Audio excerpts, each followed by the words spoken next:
Hello everyone, welcome to the solutions for the QADI section of XAT 2019. Um, this video can be speeded up according to your requirement. Please do that. And also at the end, if you have some comments or suggestions or doubts, you can just put it down into the comment section. Okay? Without further ado, let us begin with question number 1.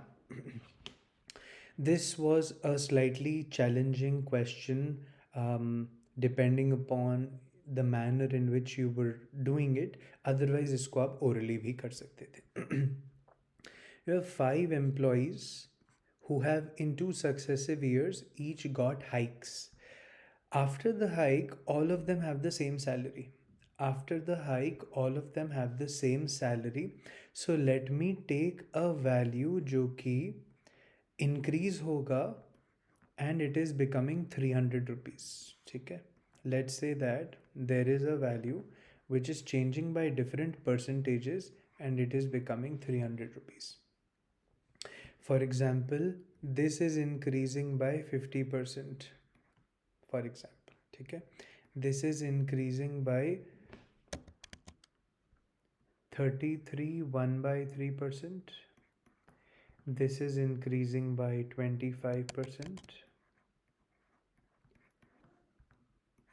And another case, it's increasing by only 20%.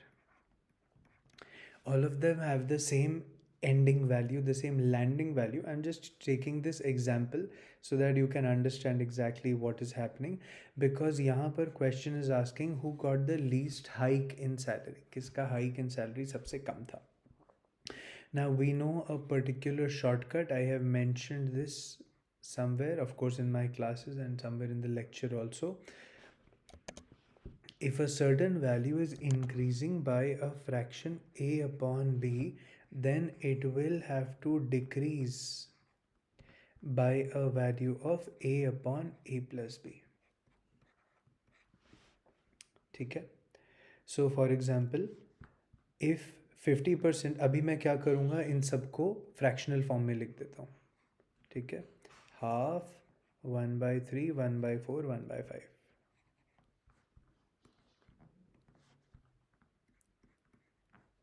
1/3.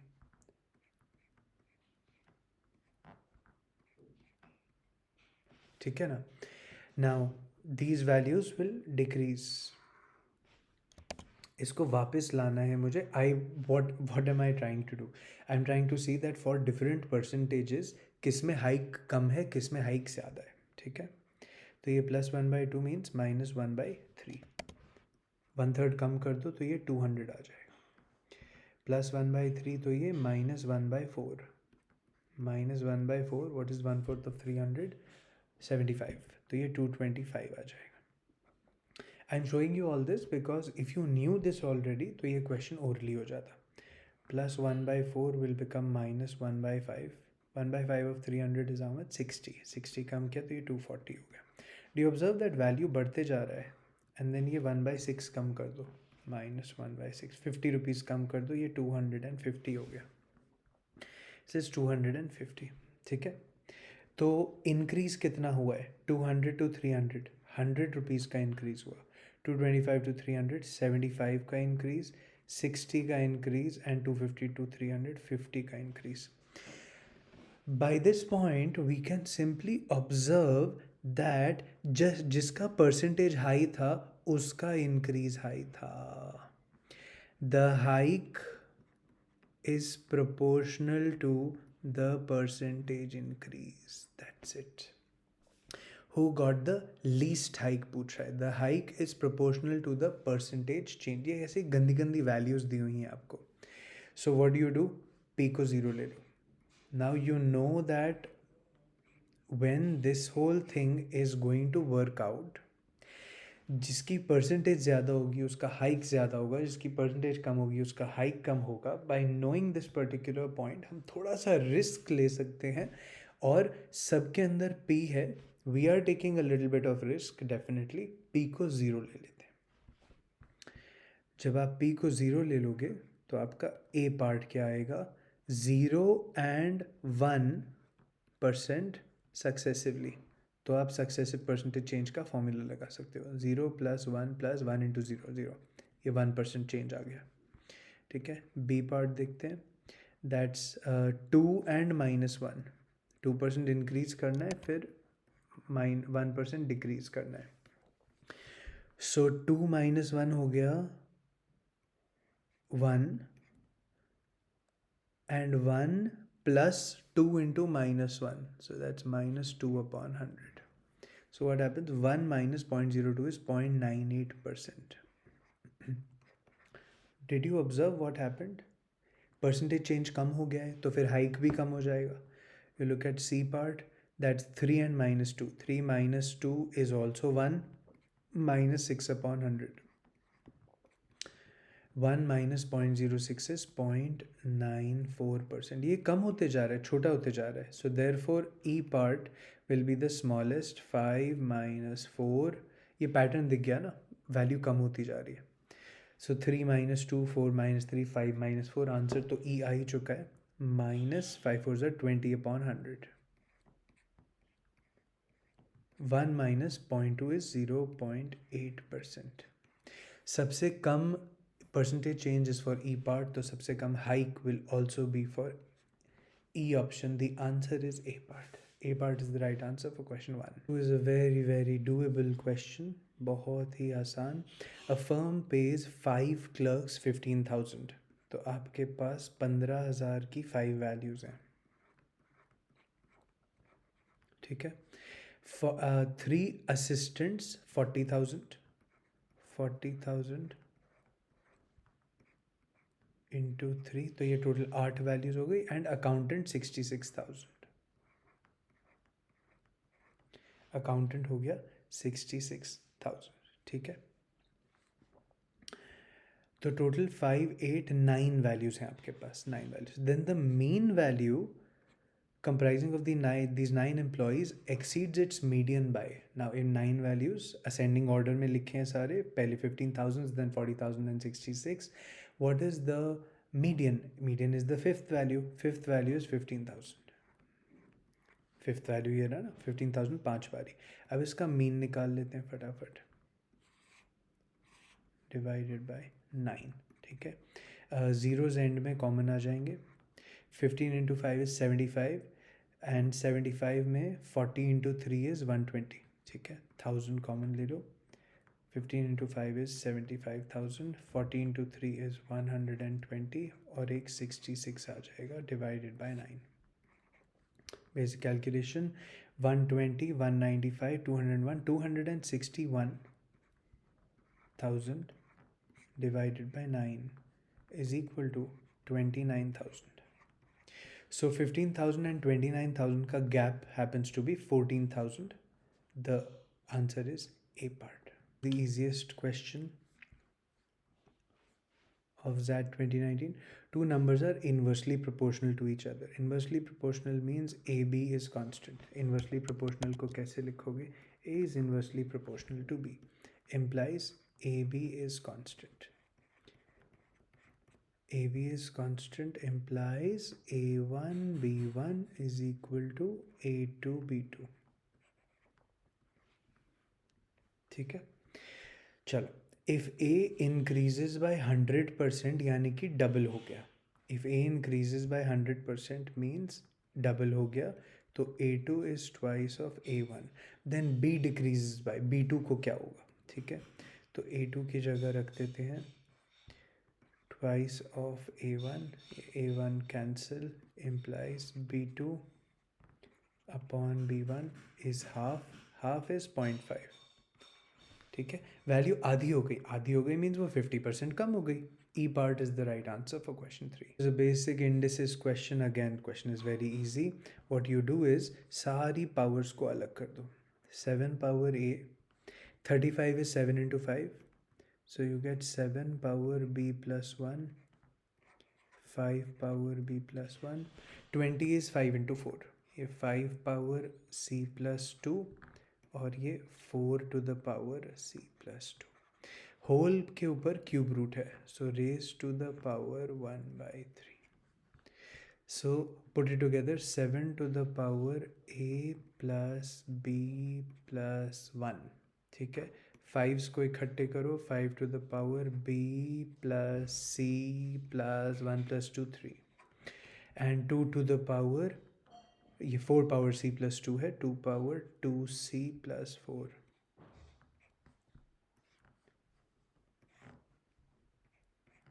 to the power 1 by 3. Which of the following statements below is consistent with it? तो इसको check कर लेते हैं. To the power 1 by 3 means the powers should be multiples of 3. All the powers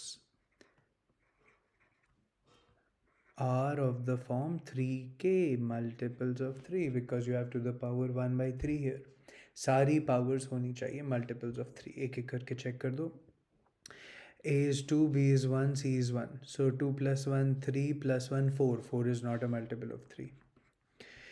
1, 2, 2. A is 1, B is 2. 1 plus 2, 3 plus 1, 4 is not a multiple of 3. तो 2 and 1 का कोई भी combination तो काम नहीं कर रहा. Gone, gone. 2 and 1 is gone. यहाँ पे आ जाओ. 3, 1, 1. 3 plus 1, 4 plus 1, 5. But I need a multiple of 3. So this should be the right answer. E part. 3 to 1 check कर लो एक बारी. 3 plus 2, 5 plus 1, 6. B plus C, 2 plus 1, C, 3 plus 3, 6. And C का value 1 डालो. 2 plus 4 is 6. It's a multiple of 3. E part is the right answer for question 4. This is a kind of class 10 mensuration question. 10 तक तो maths, I said class 10 because अगर class 11 बोलता तो आधे लोग बोलते हो हमने तो मैथ्स सिर्फ 10 तक की है. तो this is 10th level. Nobody will say that अरे हमने तो सिर्फ 5th तक की है. A gold ingot is in the shape of a cylinder melted, तो सिलेंडर बना देते हैं एक. ठीक है, pi r square height h. Cylinder बना दिया, रेडियस r, हाइट h. इसको उन्होंने मेल्ट कर दिया into a few identical conical ingots. नए इंगॉट्स बना रहे हैं. Let's say the number of ingots are n and cones बनानी है 1/3 पाई, नया रेडियस नया height. If the height of each cone is half of the height of the original cylinder, cone का height is half of cylinder का height, h/2. And अब मुझे सिर्फ radius चाहिए. Area of the circular base of each cone, इसको r1 square लिख देते हैं just for a minute. So pi r1 square, area of the circular base of each cone is 1/5 of the cylinder. Pi r square upon 5. ठीक है, तो now what you get is basically that आपका, या समझ गए ना, pi r square upon pi r1 square is 5. ठीक है, पाई आर स्क्वायर की जगह लिख देते हैं, let's substitute over here. Pi r square की जगह लिख देते हैं 5 क्रॉस मल्टीप्लाई. इसको जस्ट, अरे it's so simple, just I hope सबको समझ में आ रहा है. ये 5 क्रॉस मल्टीप्लाई कर दो, 5 पाई r1 स्क्वायर कर दो. ठीक है, अच्छा ये n है, इसको h ना लगे ये. या this is your fancy n. How many ingots can be made? n का वैल्यू चाहिए. पाई r1 square and h cancel, pi r1 square and h cancel. n is equal to 5 into 3, 15 into 2, 30. The answer is 30 for question number 5. Question will be slightly challenging, where you have a and b are integers, very important point, and 5 plus 2 root 7 is a root of this polynomial in x. ठीक है, तो आप देख सकते हैं that what should be the other root if a and b are integers? We observe that the sum of roots is rational. The sum of roots is a rational number for this particular polynomial. ठीक है, is a rational number.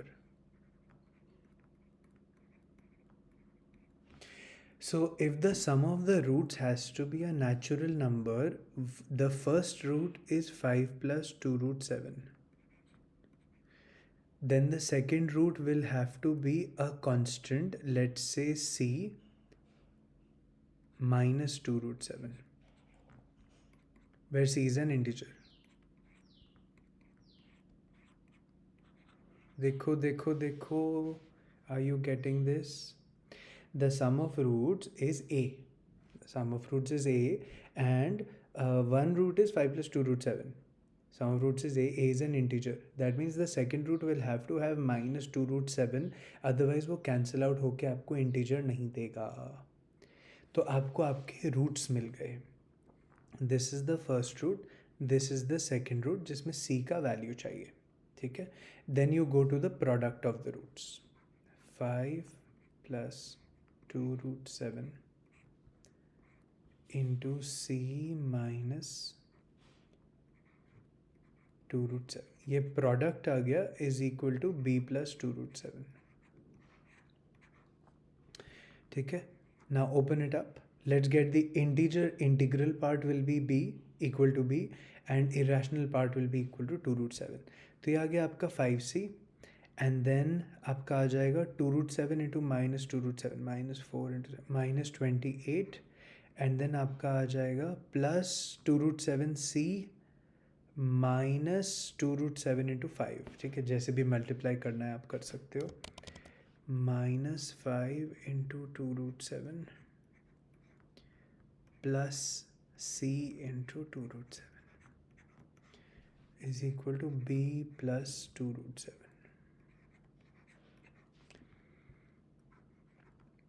So we get 5c minus 28 is equal to b and यहाँ पे ज़रा 2 root 7 वाले part को equate कर देते हैं. 2 root 7 common, c minus 5 is equal to 2 root 7. 2 root 7 cancel, ये 1 आ गया. c is equal to 6. c को 6 यहाँ पे रख दो. So you get 5 into 6 30. 30 minus 28, b is equal to 2. 2 is the right answer for question number 6. Good question, nice question. On profit and loss, an article is marked. Color change करते हैं कुछ अच्छा सा. Article is marked at X% above the cost price. CP X% above MP आ गया. ठीक है. Discount is given 2x upon 3%. 2x upon 3 का discount. Profit is 4% of the cost price.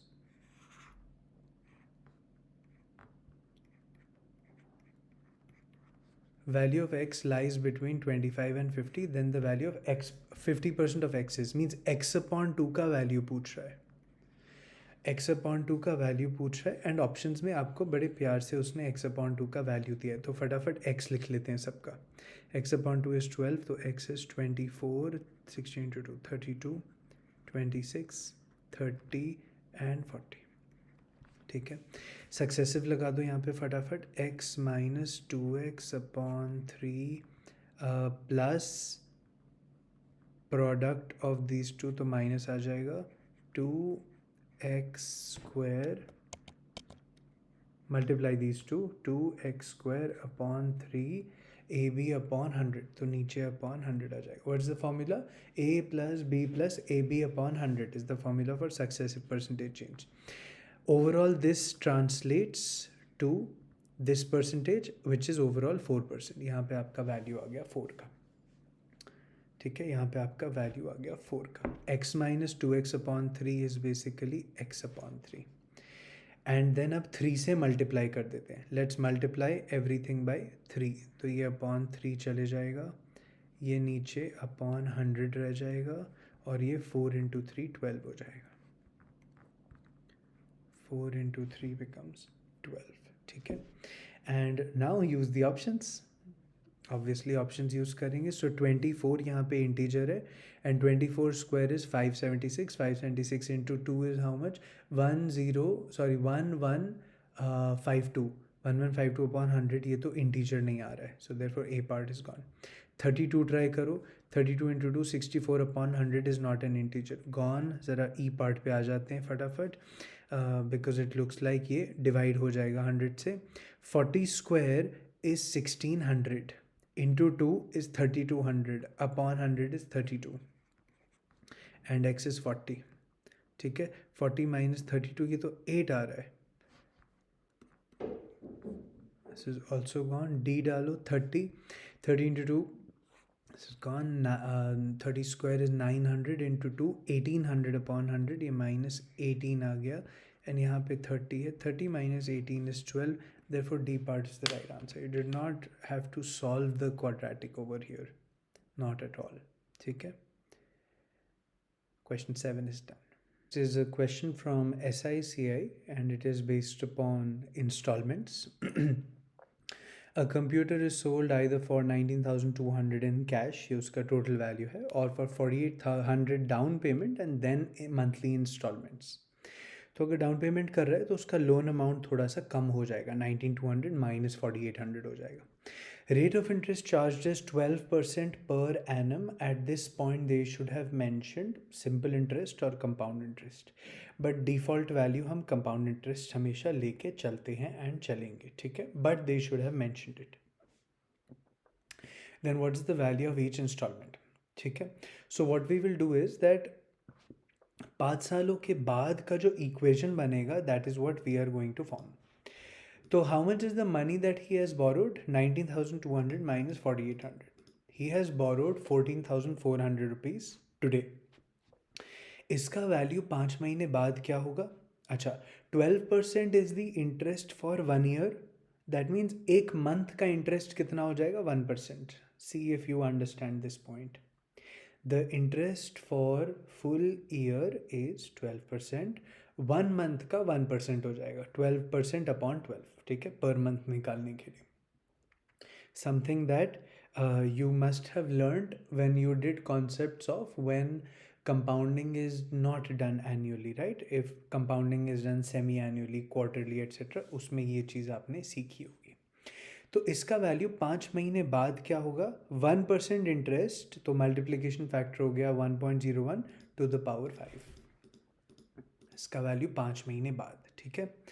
Then what happened? He paid an instalment X after 1 month. ठीक है, 1 महीने बाद दिया, 5 महीने बाद उसका वैल्यू क्या है? The first instalment is paid after 1 month. You have to go from after 1 month to after 5 months. That means 4 months आगे जाना है. ठीक है, I will explain this to you with a diagram also, समझ में आ जाएगा ये. तो ये 4 महीने आगे जाना है to the power 4. Second month का instalment, second month to fifth month 3 महीने आगे जाना है. Third month to fifth month 2 महीने आगे जाना है. Fourth month to fifth month 1 महीना आगे जाना है. एंड फिफ्थ मंथ का वैल्यू रिमेन्स एज एक्स. इसको सॉल्व करना है, आपका एक्स आ जाएगा. X is the value of each instalment. This question had to be left obviously. 2019 में ये छोड़ देना था, बिकॉज कैलकुलेटर के बिना ये बहुत बहुत टाइम कंज्यूमिंग हो जाएगा, टफ हो जाएगा. The values are also very close to each other. ठीक है, तो इसको मैंने कैलकुलेटर यूज़ किया है और मैंने इसको सॉल्व किया है. 14,400 इंटू 1.01 पावर 5, यू गेट 15,134.54. ठीक है, is equal to X common ले लो, RHS में सारा कुछ ऐड कर दो, यू विल गेट 5.1. इससे आपको आपका एक्स का वैल्यू मिल जाएगा. एक्स का वैल्यू इज 2967.5. तो the answer is B part. ठीक है, but now to explain to you the whole structure. आपके पास 5 महीने हैं. एक है आज, today, T0, then 1 month later, 2 months, 3 months, 4 months and 5 months. ठीक है. Now what is the money, the installment at the end of the 5th month? It is X only. 4th month का installment is X. उसका मुझे value चाहिए after 1 month, तो I multiply it by 1.01. ठीक है. Third month to fifth month 2 महीने आगे लेके गए. Second month to fifth month 3 महीने आगे लेके गए. First month to fifth month 4 महीने आगे लेके गए. एंड आज का money borrowed 14,400 has to be taken 5 months आगे, तो it becomes into 1.01 to the power 5.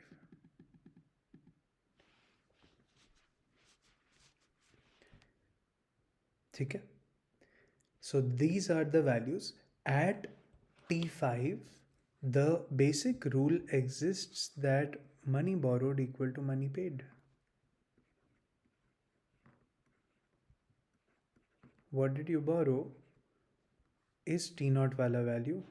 This is not great handwriting. Money borrowed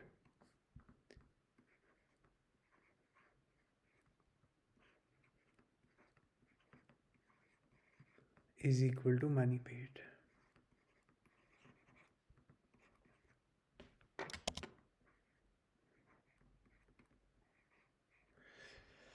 12% for the year, 1% per month. Solve and done is the 8th question. Question number 9.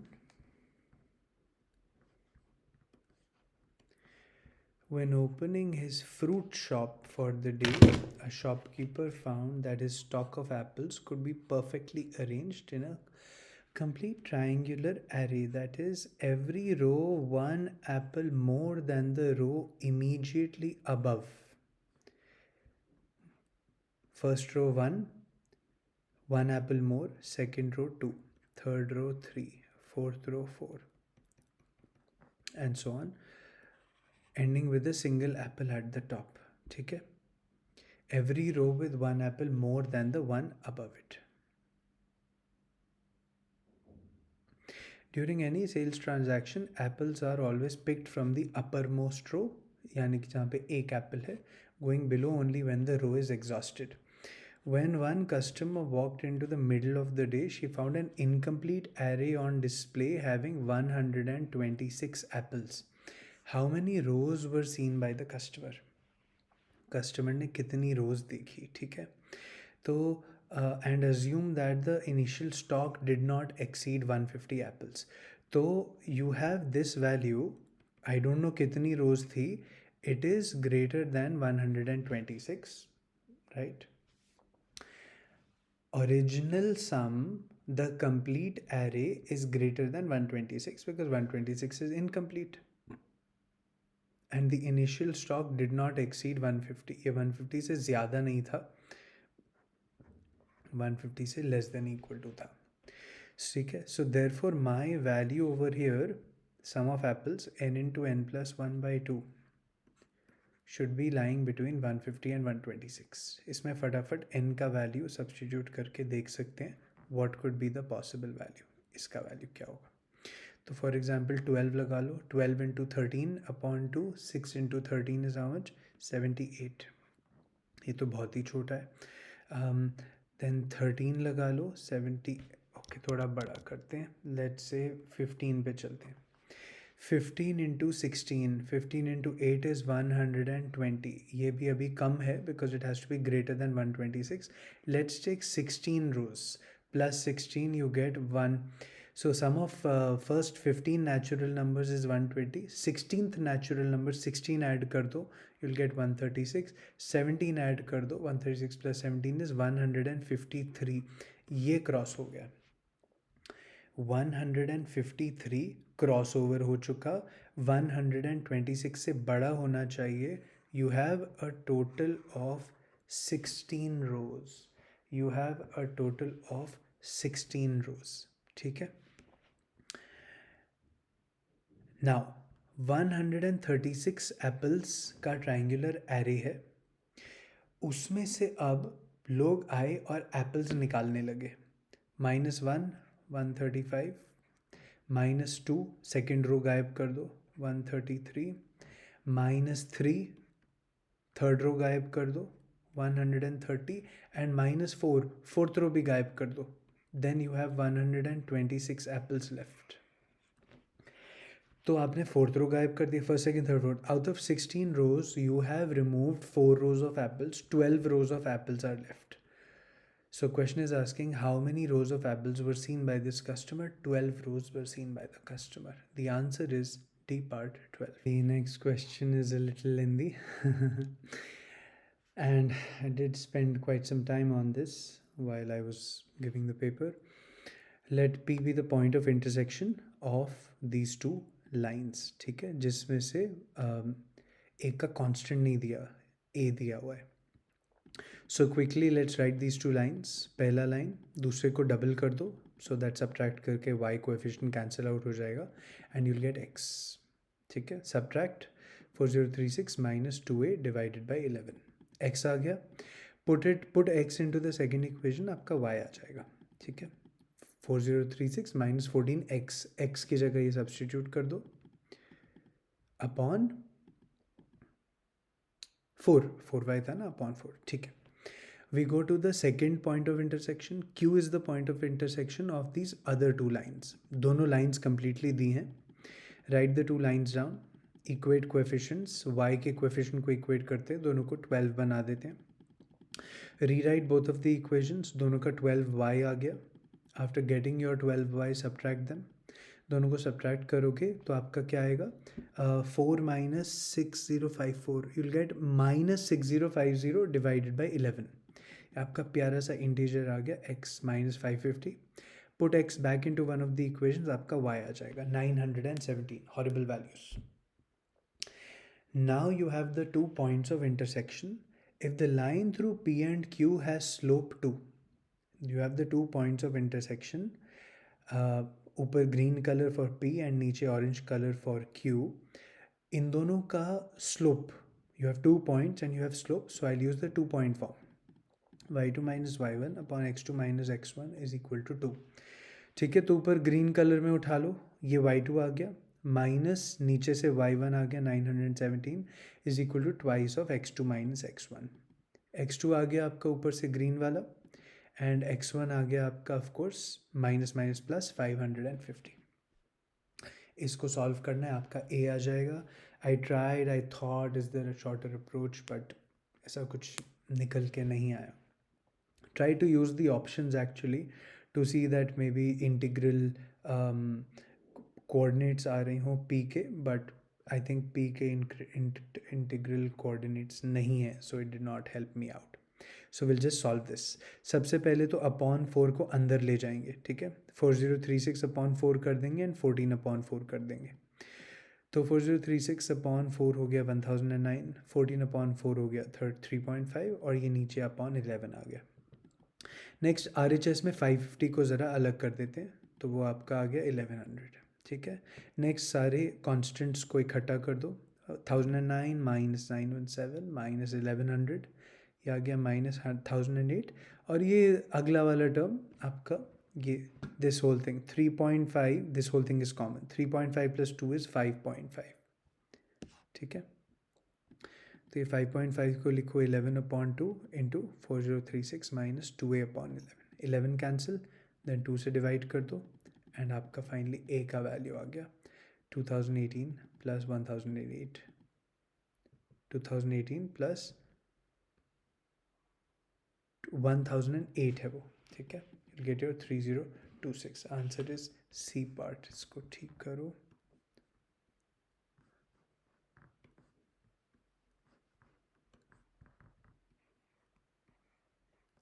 The answer is C part for question number 10. Now this is a tough question. Well, let's see. Tough. How tough? Coordinate geometry. Let's see a circle.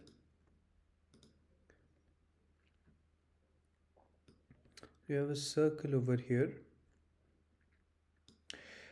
Radius is given. Let L1 and L2 be two lines. Suppose that L1 passes through the center of C. So we draw a line through the center of C. Circle के through line गई. This is L1. L2 is a tangent to the circle C at the point of intersection between L1 and L2. ठीक है, तो कुछ ऐसा. L2 is a tangent. ठीक है, so you have your, this is L1. L1 is 2x minus y equal to 1. You have your L2, which is x plus 2y equal to 18. Obviously they are perpendicular to each other because tangent है. And the center of the circle is a comma b. Center of the circle is A comma B. ठीक है. L2 is a tangent to C at the point of intersection of L1 and L2 if A comma B is the center of the circle C. ठीक है, ये आपका circle है C. Which of the following is a possible value of A plus B? Okay.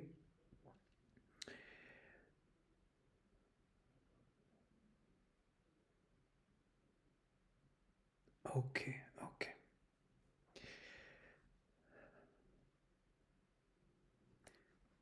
Now, आपका जो L2 है, L2 as the point of intersection, L2 as the point of intersection between ये वाला जो point है, this point of intersection, ठीक है, ये जो point of intersection between L1 and L2 है, it basically depends where is L2. So your L2 could have been here also, and you can have another line over here. Let's make another line over here. ठीक है, and इस line का equation क्या होगा? इस line का equation will be x plus 2y equal to k. ये कहाँ से आया? We need possible values for this center. A and B की possible values चाहिए हमको. ठीक है. So this is another line over here which is parallel to L2, right? Because आपका जो point of intersection है with L2, it could be here also, it could be here also. ठीक है, for example आपने इधर draw कर दिया, there's one more line over here. मुझे ये k का value चाहिए अभी. कुछ समझ में आ रहा है what is happening? You have this red dot which is the point of intersection between L1 and L2. ठीक है, तो L2 मैंने यहाँ कहीं पे बनाया है where it is forming a tangent. There is another version of L2 which you can make over here, with the equation x plus 2y equal to k, because इन दोनों lines का slope same होगा. x plus 2y equal to k. तो फटाफट आप मुझे बताओ what is the distance between these two parallel lines? इन दोनों parallel lines के बीच का distance क्या होगा? We have to find out a comma b somehow, right? मैं आपको बता देता हूँ कि where is this question going. Basically इस point के coordinates मुझे already पता है. How do I know? It is the intersection of L1 and L2. तो 2x minus y is equal to 1. That means आपका 2x minus 1 is equal to y. उसको इधर डाल दो. x plus twice of 2x minus 1 is equal to 18. यहाँ से x निकाल लेते हैं. 4x 5x हो गया and 20. x is equal to 4. y कितना आ गया? 4 8 minus 1 7. 4 comma 7 are these coordinates. I now need the point of intersection of the coordinates of this point and then uska midpoint. The midpoint of the top opposite ends of the diameter will be the center of the circle. That's what I am trying to do. एक point आ गया, इसके coordinates चाहिए, इन दोनों का mid point will be a comma b. ठीक है. Now the question says that which of the following is a possible value. Possible value means you might be getting multiple possibilities for this particular point. ठीक है. What is the distance between these two lines? Diameter मतलब 2 root 20. 2 root 20. What is the distance between parallel lines? Mod c1 minus c2 divided by root of a square plus b square 1 square plus 2 square is equal to distance between them, that is 2 root 20. 2 root 20. So mod k minus 18 कितना आया? Root 5 into root 20 is root 100. Root 100 is 10. 10 into 2 is 20. K minus 18 is equal to plus minus 20. K is equal to 20 plus 18, 38, or minus 20 plus 18 minus 2. You have two values. That means आपको इस particular point के दो coordinates मिलेंगे and one of those will be the answer. ठीक है, तो अभी के लिए let us proceed with one of the values, that's 38. L1 and इस लाइन को अब सॉल्व करके इसके कोऑर्डिनेट्स निकाल लेते हैं. So we already have y, that's 2x minus 1, x plus twice of 2x minus 1 is equal to 38. What am I solving? I'm solving L1 and this line to find these coordinates. 38 में एक set आएगा and -2 में दूसरा set आएगा. यहाँ से x आ गया. What is x? 5x is 40, x is 8. y कितना आया?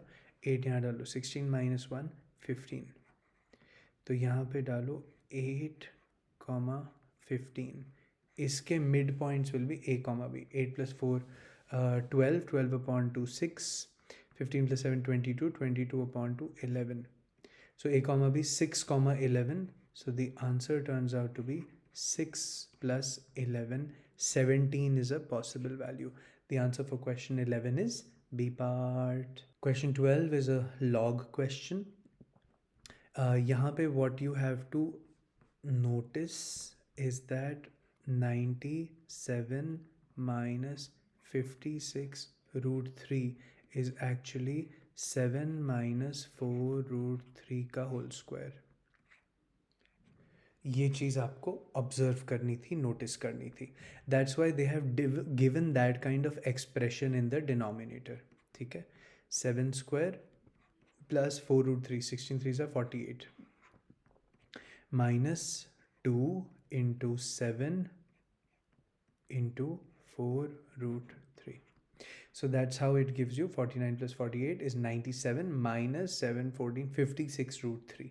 ठीक है, तो ये आखिर इन्होंने आपको क्या दिया है? चुपके से दे have given you log of 7 minus 4 root 3 का स्क्वायर. ठीक है, divided by log of 7 plus 4 root 3 to the power 1 by 2.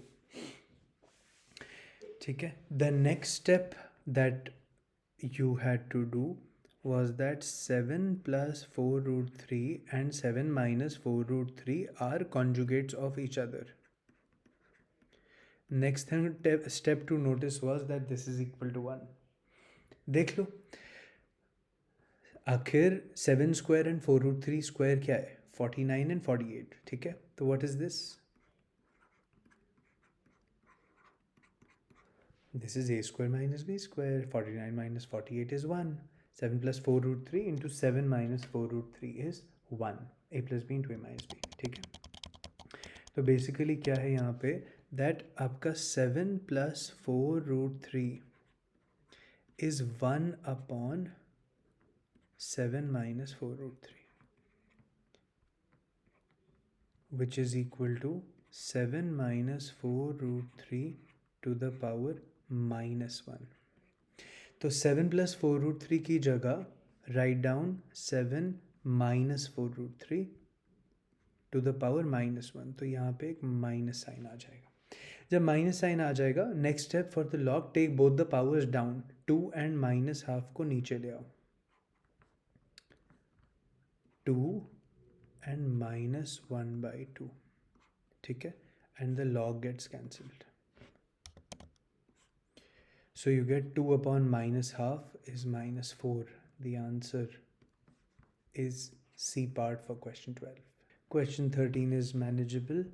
You have a trapezium ABCD with the sides AB and CD are parallel to each other. The value of sine angle BAC, let's call this theta, to angle BAD, let's call this, of course this is angle A.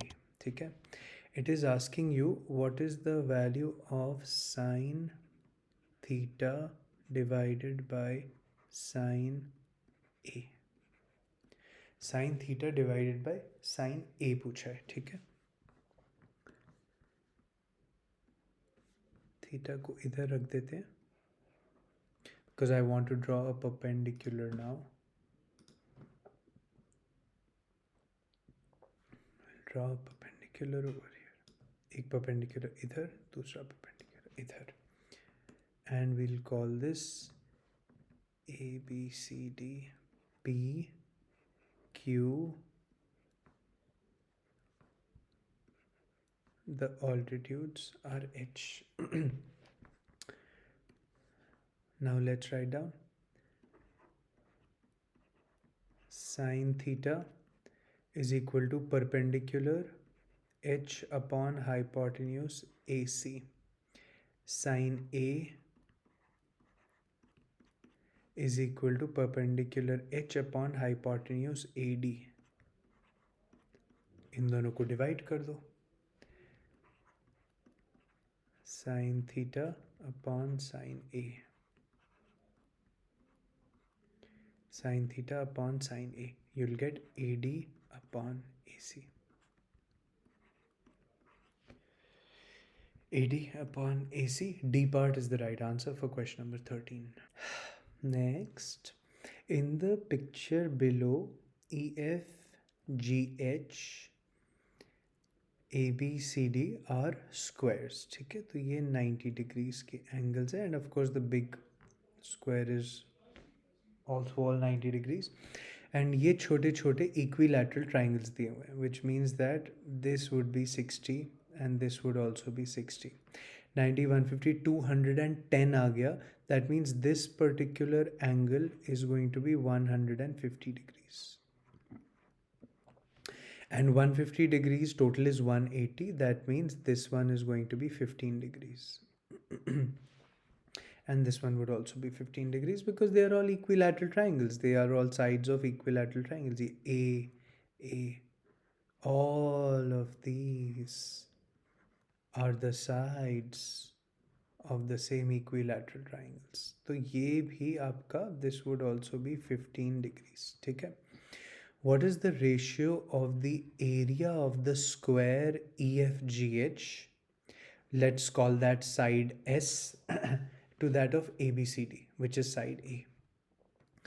तो S square divided by A square चाहिए आपको.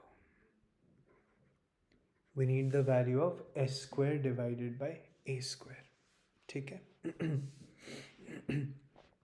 चलो, good.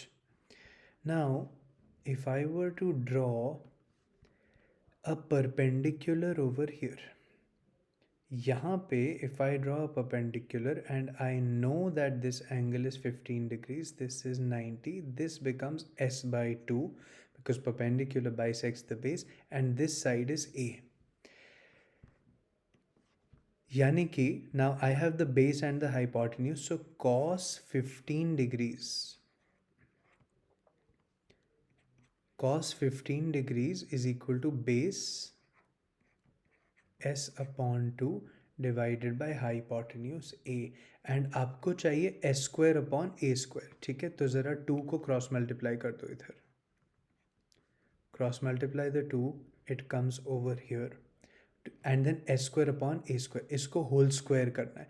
You need the value of 4 cos square 15 degrees. You need the value of 4 cos square 15 degrees. Basically, you need cos square 15 degrees. So we use the half angle formula. Cos 2 theta is equal to 2 cos square theta minus 1. We should, everybody should know these few trigonometry formulae. You should know basic trigonometry. Heights and distances आना चाहिए. You should be able to calculate sin theta, cos theta, tan theta in any triangle. ठीक है. तो यहाँ पे लिखते हैं हम cos 2 theta cos 30 degrees is equal to 2 cos square 15 degrees minus 1, and cos 30 is root 3 by 2. ये तो value we already know. ठीक है, तो अब आप इसमें निकाल लो 4 cos² 15 डिग्रीज का वैल्यू. 2 cos² 15 degrees becomes √3/2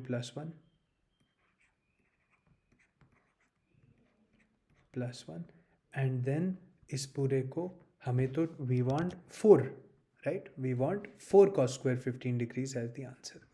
तो multiply both side by 2, 2 2s are, ये 4 हो जाएगा. Multiply both sides by 2, so you get 2 से मल्टीप्लाई किया √3 + 2, √3 + 2. A part is the right answer for question number 14. Question 15 is more of an aptitude question. There is no major mathematics over here. What is the maximum number of points that can be placed on a circular disc of radius 1 meter? Some of the points could be placed on the bounding circle, means outer circumference पे भी रख सकते हो, such that no two points are at a distance of less than 1 meter. So we have to try to place as many points as possible, and the first thing that anybody is able to think of, इसलिए उसके according option दिया है, is that you mark like this, ऐसा you mark like this and आपके 5 आ जाते हैं. ठीक है, 1 2 3 4 5, so that this distance is 1, this is also 1, this is also 1, और ये थोड़ा सा बड़ा है, this is a little larger than 1. ठीक है, ये 1 1 और ये √2 हो जाएगा. So this is actually a wastage of space. So what I am going to try to do is that, of course ये तो ठीक है, at a distance of 1, I will place this point थोड़ा सा ऊपर, so that this is 1 and this is also 1 and this is also 1, so that I am not wasting any space. कोई भी space waste नहीं होगा. This thing can be similarly formed on the other side, on the right side. ठीक है, तो ये right side पे form हो जाएगा, ये ऐसा ऐसा. ठीक है, now continue this process from this particular point. अब यहाँ पे एक पॉइंट आ जाएगा and you are again forming equilateral triangles. ठीक है, ऐसा, and then over here, and then by the end you realise what is going on. ठीक है, and then the last part over here, more equilateral triangles. You are basically, ये question क्या था, चुपके से एक तरीका था of making the circumcircle of a regular hexagon. उसको पूछने का ये स्टाइलिश तरीका था. All they were saying was that kindly make a regular hexagon का circumcircle, या एक सर्कल के अंदर रेगुलर हेक्सागन बना दो. And so you are able to make 1 2 3 4 5 6 और एक अंदर का point 7. So 7 would be the right answer for this particular question. That's what you had to do.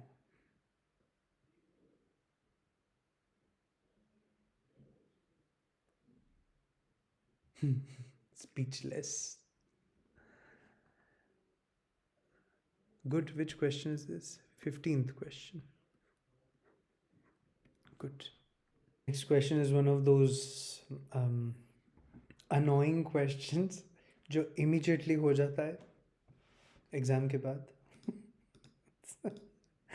So let's just make little work and a rectangle out of this first.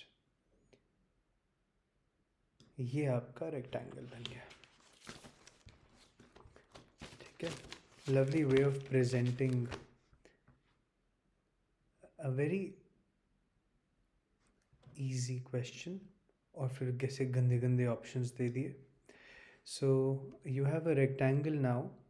The figure below shows two right angled triangles with vertices at A and B respectively and having the common vertex O.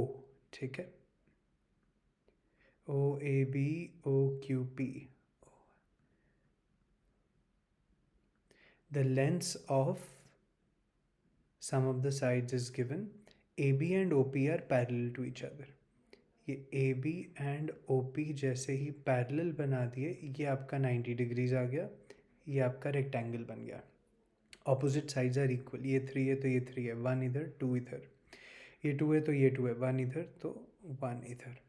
Pythagoras theorem 2 + 2 4 + 1 5, ये √5 हो गया. 4 + 1 ये भी √5 हो गया. 9 + 1 ये √10 हो गया.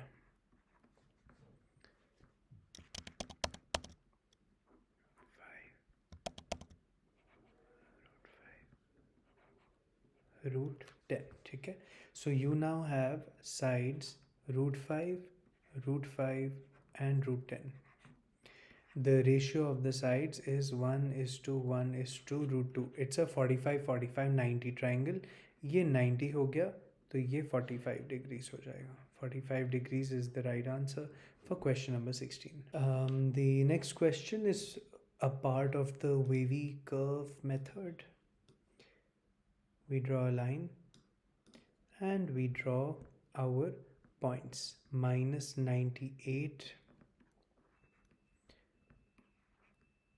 -96 and so on.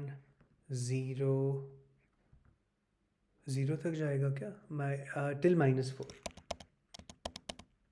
and so on.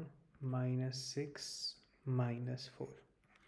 All the coefficients of x are already positive. We want f of x less than 0 कब है? Approximate curve बनाएंगे. On the right hand most side it is positive and then because all of the powers are 1, ये crossover होते जाएगा. Cross -6, -8, -10 and so on. चलते जाएगा. We don't know till where. ठीक है. What are the values of interest? f of x less than 0 कब है? First time f of x less than 0 कब है? -4 के बाद -5 पे है. -5 के बाद कब है? -8 के बाद -9 पे है. -13, -17 एंड सो ऑन. 4 के मल्टीपल्स में जाना है हमें. -17, so 4 के मल्टीपल्स में let me find out the last value. -17 में +80 कर देते हैं तो -97 भी आ जाएगा. I hope this part is clear to you. I am just calculating the trend. what are the values that I have to consider? -97 पे नेगेटिव आएगा, आफ्टर दैट क्रॉस ओवर और ये पॉजिटिव बन के चले जाएगा. ठीक है. So all these values are positive, but I am interested only in the negative values. So AP का formula -97 is equal to A plus n minus 1 into D. What is D? D is -4. It's a decreasing AP. ठीक है. -97 plus 5 is -92. Minus minus cancel. 92 upon 4 is how much? 23 plus 1, 24. The answer should be C part, 24 for question 17. Number 18. It's a dangerous looking gangster question. Let's see what is so gangsta about it. But isosceles triangle ABC. Sides AB and AC are equal to each other and the length is x. Let B denote angle ABC, sin B दिया है. So I would like a nice perpendicular with it. Let's draw the perpendicular over here. And in an isosceles triangle, I know that the perpendicular bisects the base. So sine of angle B is 3/5. Ratio is 3/5. ये मेरा एक right angle triangle भी आ चुका. 3/5 means this is 3k तो x हो गया 5k. Pythagorean triplet, x हो गया 5k, 3k, 4k, 5k. And perpendicular bisects the base तो 4k और ये 4k हो जाएगा. ठीक है. Done. And the area of the triangle is M. So let's calculate M. m is equal to half base 4k is 8k, altitude is 3k. Half base altitude m का value आ गया है 12k. m is 12k where 5k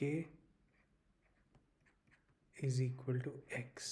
ठीक है, तो m कितना आ गया 12 k की जगह रखो,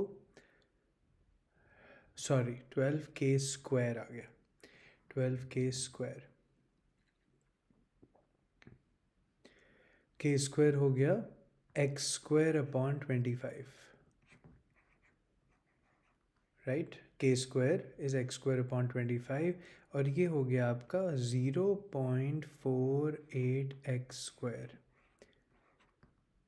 The area of your triangle is 0.48 x square. Why did I write it in terms of x square?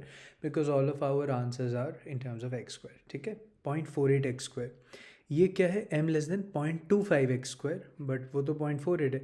Greater than equal to x square, वो तो 0.48 है. ये कितना है, ये 0.75 एंड 1 के बीच में बोल रहा है, बट वो तो 0.48 है, गॉन. ये बोल रहा है 0.5 एंड 0.75 एक्स स्क्वायर के बीच में है. अरे बाबा वो 0.48 है. तो दिस इज बिटवीन 0.25 एंड 0.5 में आपका 0.48 आ जाता है. E part is the right answer for question number 18. Question 19 is one of those dirty algebra questions जो स्ट्राइक नहीं हो सकते. मुझे भी स्ट्राइक नहीं हुआ. What is the expansion for x cube minus 1? x cube minus 1 is x minus 1 into x square plus x plus 1. Now do you see why did I take x cube minus 1? Because x cube minus 1 के अंदर you have x square plus x plus 1 जिसका value 0 दिया हुआ है. तो therefore this value is equal to 0 because x square plus x plus 1 is 0. So if x cube minus 1 is 0, that means x cube is equal to 1. अब x cube equal to 1 को यहाँ पे हम use करेंगे. So what is this? 8 and 11. 2018 है ना, तो let us write down the nearest multiple. 8 and 11. 2016. x to the power 2016 into x square plus x to the power 2019 which is a power of x cube. 9 11 12 हो गया ना, तो ये x cube का कोई पावर है. ऑल्दो एट दिस पॉइंट मुझे पता चल गया मेरा आंसर क्या, x square plus 1 minus x is the answer, but let me give you the details for it. ये 3 से कितनी बार जाएगा, 2019 upon 3, that is 672 times.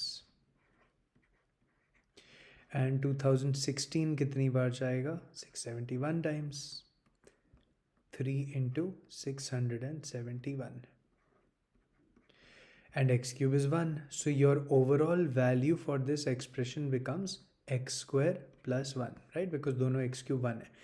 x square plus x plus 1 is 0, तो x square plus 1 कितना हो गया, minus x. The answer is minus x. C part. Tough question, very short, but कहाँ ये strike होता. So yeah, 19th is C part. Question number 20 is part of data sufficiency. We have two unknown positive integers m and n. इनका product is less than 100. m n product is less than 100. ठीक है. There are two additional statements available. mn is divisible by 6 consecutive integers. mn is divisible by 6 consecutive integers and both m and n obviously have to be positive. ठीक है, 6 consecutive integers.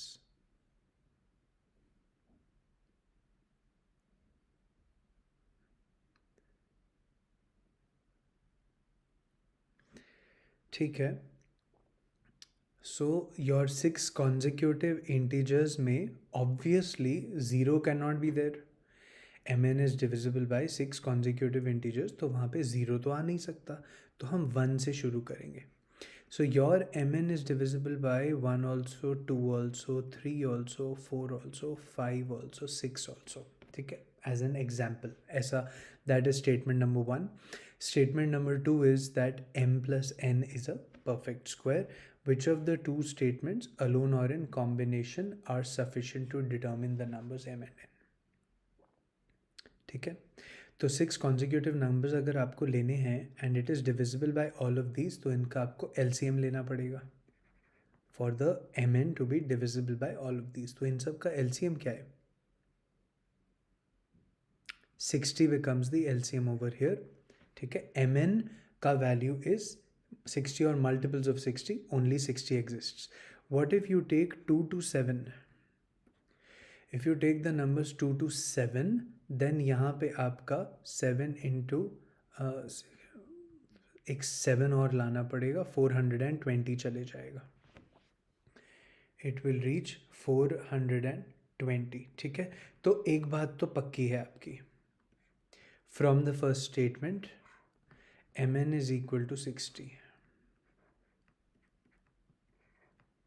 M N is equal to 60, but it could be 1 into 60, it could be 2 into 30, 3 into 20, 4 into 15, 5 into 12 और 6 into 10. सो इसमें से आपके m और n कुछ भी हो सकते हैं. ठीक है, to determine the numbers m and n, आपको m और n का what are the m and n की वैल्यूज़ क्या होने वाली है. To determine the numbers m and n, you have to determine m, you have to determine n. ठीक है, तो ये आपका आ गया. So there are too many possibilities for the integers. Second statement देख लेते हैं. m plus n is a perfect square. m plus n is a perfect square. इसमें तो बहुत ज़्यादा पॉसिबिलिटीज़ आ जाएंगी. For example m plus n is let's say 16, तो उसमें तो m और n कुछ भी हो सकता है. You can have 15 and 1, 14 and 2, 13 and 3, तो इससे तो नहीं हो पा रहा. So now we combine the statements. These are all of your values and you have to search where m plus n is a perfect square. There is only one possibility. Add करके देख लो. 61, 32, 23, 19 and 17. They're not perfect squares. But 6 plus 10, 16 is a perfect square. Now there is a problem. Question says determine the numbers m and n. एक तरीका क्या है कहने का कि m और n क्या है? 6 and 10. ठीक है, one way of saying it is m and what are the values of that m and n can take? 6 and 10 जैसे भी लें. But question says determine the numbers m and n. It does not say respectively. समझ में आ रहा है? It does not say कि m and n respectively बताओ. Determine the numbers m and n respectively means m क्या है, n क्या है. वो बोल रहे हैं नंबर्स बता दो. तो m और n नंबर्स क्या होने वाले हैं? 6 या 10 होने वाले हैं, चाहे कोई भी केस हो. Because of this reason the answer is both the statements together are sufficient. ये लास्ट पार्ट थोड़ा सा डाइसी है कि m एंड n को अलग से बताना है या फिर इकट्ठा बता देना है कि the values that are possible for m and n in any order are 6 and 10. So my message to you is that this part is a little vague. At least you have understood the question, but last part I don't know. Answer तो उन्होंने B दिया हुआ है. That part of the language is a little vague कि भाई m and n जो आप पूछ रहे हो ऑर्डर्ड पेयर पूछ रहे हो या बस पूछ रहे हो कि m और n की वैल्यूज़ क्या हो सकती हैं. तो that part is a little dicey. That's question number 20. Yeah. Another data sufficiency question. A bag contains marbles of 3 colors: red, blue, green, and total. There are 8 blue marbles. There are 2 additional facts available. We have to check one at a time to answer how many green marbles are there in the bag. Kitne green marbles हैं? Let's look at the first statement. If we pull out marbles from the bag at random, to guarantee that we have कम से कम 3 marbles, we need to extract 17 marbles. The key word here is guarantee. This is a standard LR question often asked in interviews. कम से कम 3 means we will ensure ज़्यादा से ज़्यादा देर तक green marble आ ही नहीं रहा. So out of 17, let's say that the last 3 are the green marbles, or let's say that the 17th marble is the third green marble. 17th marble is the third green marble. ठीक है. तो that means currently आपने उठाई 17. It is the third green marble. 8 + 3 11. 11 + 6 is 17. ठीक है. तो क्या हुआ कि from the bag what have you extracted. आपको क्या चाहिए था कि ग्रीन मार्बल आए ही ना. So there are 6 red marbles in the bag. There are 8 blue marbles in the bag, and उसके बाद बचे हुए marbles are the green marbles. So when you are ensuring that green marble आए ही ना, आपने बाकी के सारे उठा लिए. You know there are 6 red marbles. There are 8 blue marbles, but green marbles कितने हैं? ग्रीन मार्बल्स 3 तो आ गए, बट टोटल ग्रीन कितने हैं that we don't know. Are you understanding what is happening here? After picking up 17, question said green मत ही उठाओ. तो आपने रेड उठा लिए, ब्लू उठा लिए. 6 + 8 is 14. Now when there are no other marbles left, what you pick up has to be green. तो 15th marble is green, 16th is green, 17th is green. Now you have 3 green marbles. But total कितने green marbles थे bag के अंदर we don't know. Total picked we don't know. ठीक है. So statement 1 से तो नहीं हो रहा. Statement 2, 8 blue marbles. If we pull out marbles from the bag at random to guarantee that we have at least 2 red marbles, that means आपके last के 2 red कर देंगे. टोटल 19 आपको उठाने पड़ेंगे. सो 19 में से 8 गए 11 एंड 2 गए 9. Means there are 9 green marbles inside this bag. Question says guarantee of at least 2 red marbles. तो लास्ट 2 रेड मार्बल्स हो जाएंगे. बाकी के सारे ब्लू 8 हैं, ग्रीन तो आपको पता चल गया कि ग्रीन 9 है. सो 9 is the right answer. So statement 2 alone is sufficient to answer this question, not statement 1. Set question 22, 23 and 24. The breakup of students in a university by subject major is given in the pie chart. Very easy set. ये सबको definitely बनाना चाहिए था. The bar chart shows the number of students who major in physics by geographical location. ठीक है. Is there any other information that is missing over here? Let me check. So the first pie chart is the distribution of these 100% people subject wise. Second pie chart or the bar graph, location of the physics major. Location of the physics major. ये physics major वाले कितने लोग हैं? 18% of the total. Out of the total 18% are physics. And ये physics वाले लोग कहाँ कहाँ से हैं? All these locations. Add them up. 18 + 36 + 80 + 40 plus what is this 23 + 28. ठीक है. ये कितना हुआ? 4 7 5 225. From this let's find out the total. 18/100. ठीक है.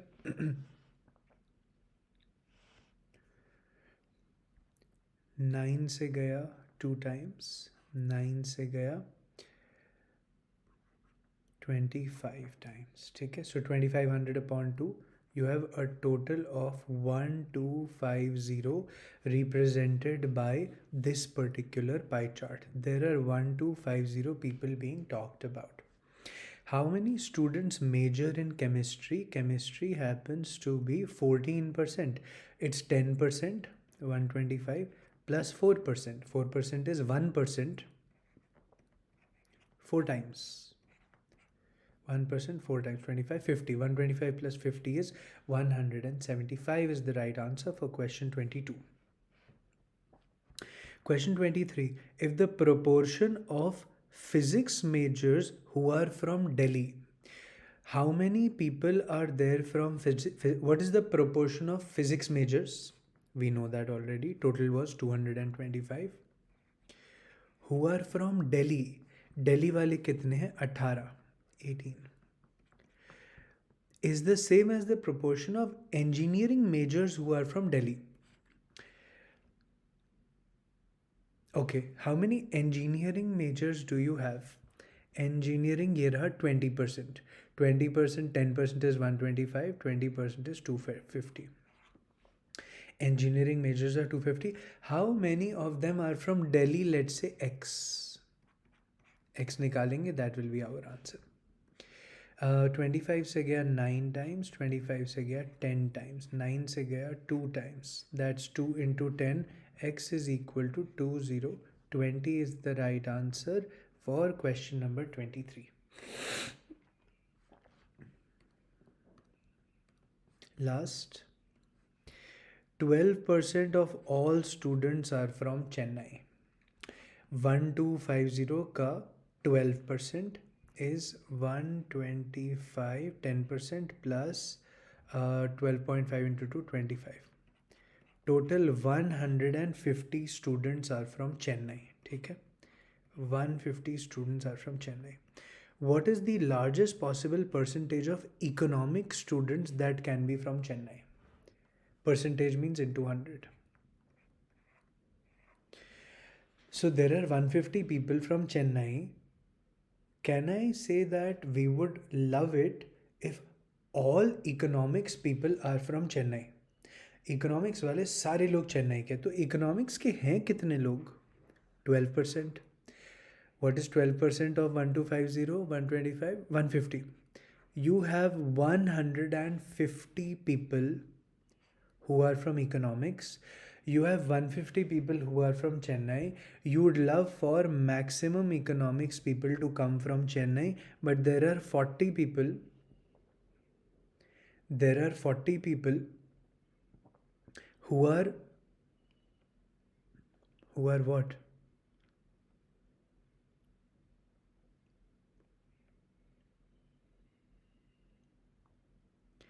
Who are physics people from Chennai. समझ में आ रहा है? We would love all the economics people to be from Chennai, but there are 40 people who are from physics and from Chennai. तो इन 40 को हटाना पड़ेगा. So you get 110 upon 150, zeros cancel into 100. You get 73.3 bar%. The answer is 73%. The answer is 73%. That's the end of the set. Very, very easy set. So we entered the last 3 questions of SAT 2019. Last DI set देख लेते हैं. Given below is the timetable for a transcontinental train that cuts across several time zones. Timings are in local time. Average speed remains the same. Average speed जब same रहेगा, तो therefore the same distance will be covered in the same amount of time. Local time of arrival दिया है, departure दिया है. ठीक है. For example, if the train departs at 6 a.m. and arrives at 7:45 a.m., that means that the travel time is 1 hour 45 minutes. Travel time is 1 hour 45 minutes. You have to check departure with arrival. ठीक है. So you have it जाते समय going city Zut to Yag, Z to Y, departure arrival, departure arrival, departure arrival, departure arrival, and then in the reverse direction R to S, departure arrival, departure arrival, departure arrival. So इसमें time difference का खेल है, and sometimes people are not very comfortable with time difference. ठीक है. तो from one city to the other, if in one case आप time difference में आगे जा रहे होगे देन वापसी पे पीछे आ रहे होगे. It's like if one city is ahead in time, for example India US देख लो, right. So India is ahead of US, that means US is behind India. ठीक है. So now what we do is that we create a table. We create a table कि आप z से for example जब आप जा रहे हो to y, it takes 1 hour 45 minutes. तो ऐसे लिख दिया z to y, y to v, y to v over here. It takes 7:50 in the morning to 2:45 in the afternoon. It has taken 6 hours and 55 minutes. ठीक है.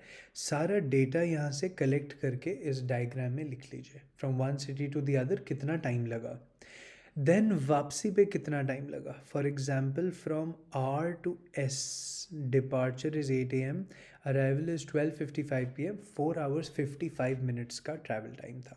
ठीक है, according to this, और time change था. ठीक है. So now what you can observe over here is that z and y में same time लग रहा है. जाते समय एंड आते समय देर is no difference. That is only possible because they are in the same time zone. Only if two cities are in the same time zone, इसलिए जाने और आने का टाइम सेम रहेगा. ठीक है. So therefore which of the following pairs are in the same time zone, it's z and y. C part is the right answer. Now we can check. ये देखो यहाँ पे y to v टाइम में कितना gap आया, 6 hours 55 minutes, and v to y में it should have ideally taken the same amount of time, right. v to y में 10 hours 55 minutes, यानी कि 4 घंटे का गैप है in a round trip journey. Round trip journey में 4 घंटे का गैप है, that will mean 2 hours each side. If you want some calculation for this तो आप ऐसा लिख सकते हो. We can have 6 hours 55 minutes plus let's say a, कुछ टाइम इससे let's say थोड़ा सा ज़्यादा लग रहा है, is equal to 10 hours 55 minutes minus a. ठीक है. एक में टाइम आगे जा रहा है, एक में टाइम पीछे आ रहा है. a can be negative also. a निकाल लो यहाँ से. 4 hours upon two 2 hours, 2 hours का गैप हो रहा है यहाँ पर. ठीक है. इसका कहने का क्या मतलब है, कहने का मतलब कुछ ऐसा है दैट जाते समय it is saying 6 hours 55 minutes लगे, वापसी पे it is saying that 10 hours 55 minutes लगे. That means actual travel time is 8 hours 55 and 8 hours 55. 8 hours 55 and 8 hours 55. ठीक है. समझ में आ रहा है. 2 hours का टाइम डिफरेंस है. 2 hours का टाइम डिफरेंस है. ठीक है. So what you have done is that आपने यहाँ पर -2 कर दिया. While going from y to v, आपका एक्चुअल टाइम ऑफ जो टाइम में चेंज आना चाहिए था was 8 hours 55 minutes, but you have noted it only as 6 hours 55 minutes. ठीक है. यानी कि 2 hours कम नोट किया है आपने. एक्चुअली आपको +2 करना था. सो ये जो प्लेस है v जो है इज़ 2 hours बिहाइंड y, ऐसा लिख लेते हैं फॉर आवर कैलकुलेशंस.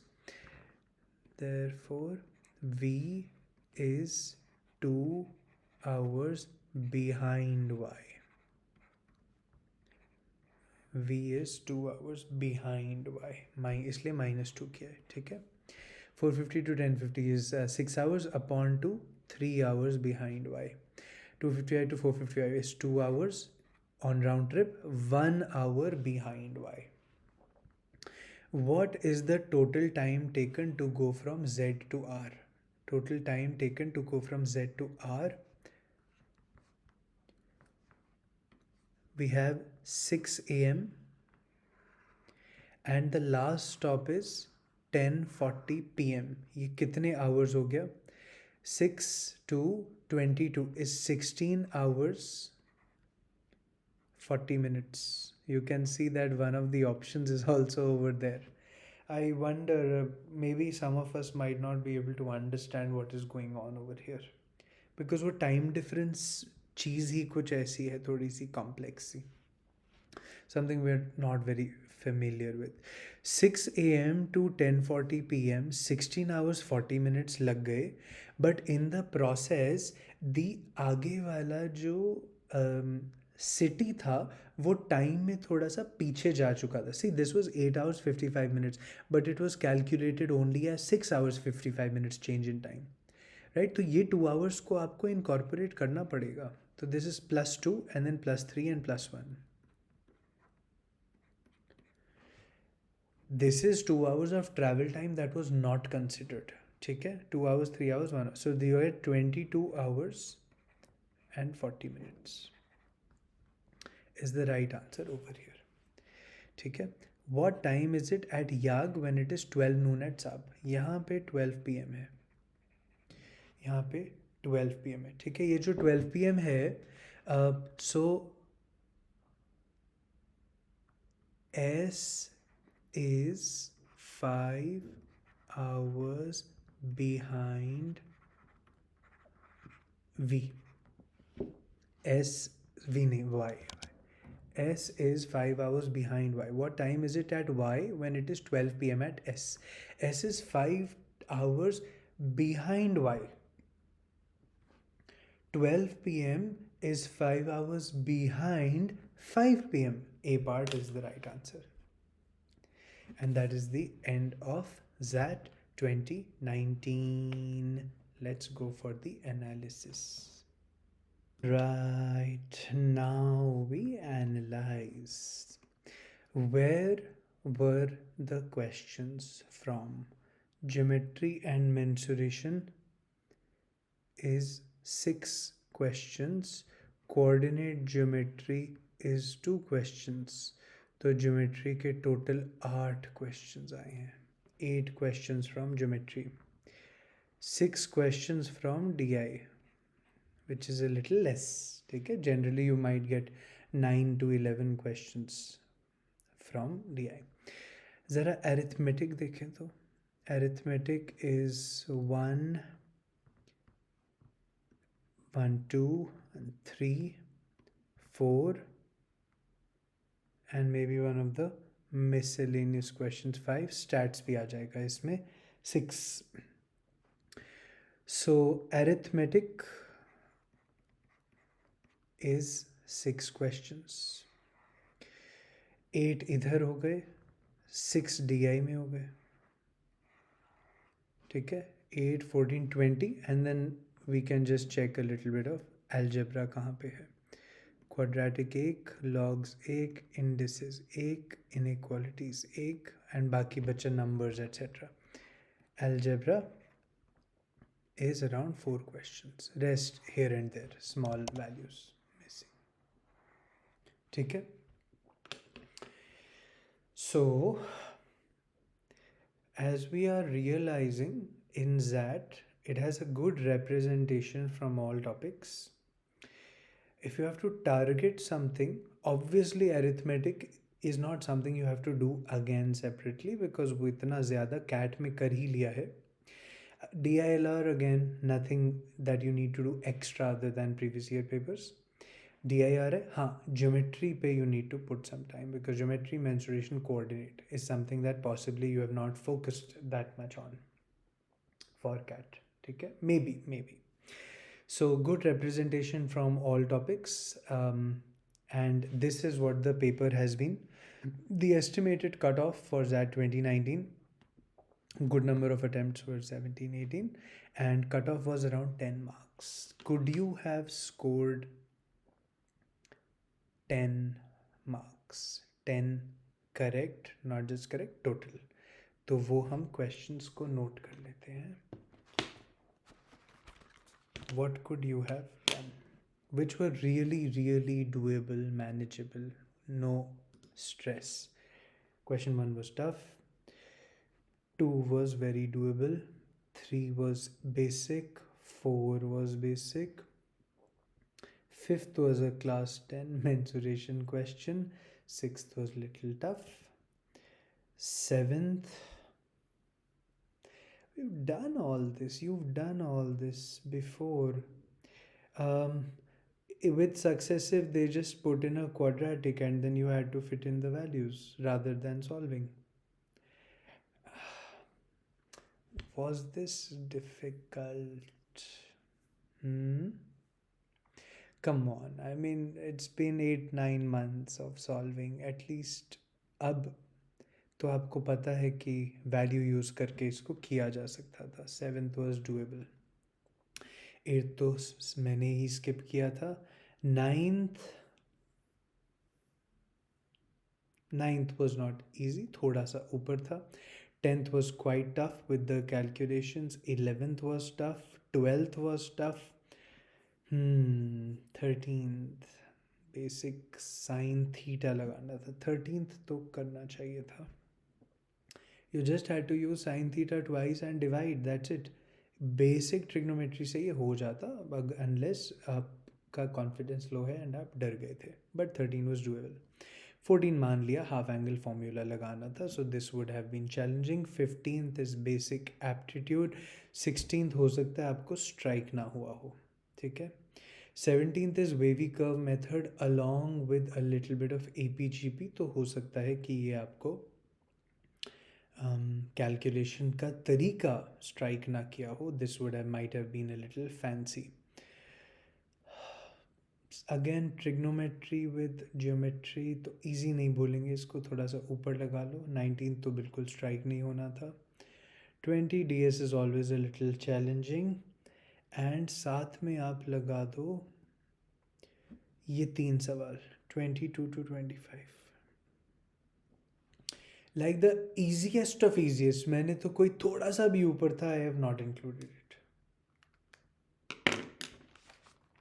ठीक है. And then of course next set would not be selected. So the really easy doable questions by the average student would be 2, 3, 4, 5, 7, 13, 22, 23, 24. ठीक है. एंड देन एक आध क्वेश्चन जो I was not sure what would you feel about it. तो ये total हो गए आपके 4, 8, 9 questions. These are 9 of the easiest questions, and then of course